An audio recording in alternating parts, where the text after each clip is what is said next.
Sapagkat bakit ko dinala ang may mensaheng ito, may mahal? Ngayon may nagpapakilalang last prophet daw siya. Ginagamit ang church natin.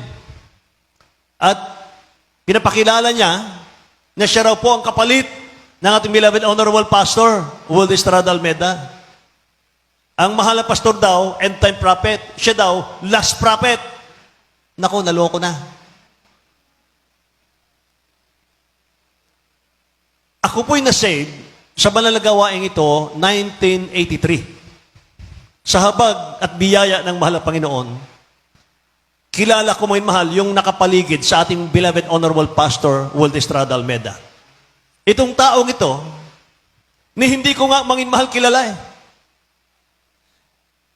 Ewan ko mangin mahal kung kailan na-save ito, baka 1990s lang eh. Tapos, mga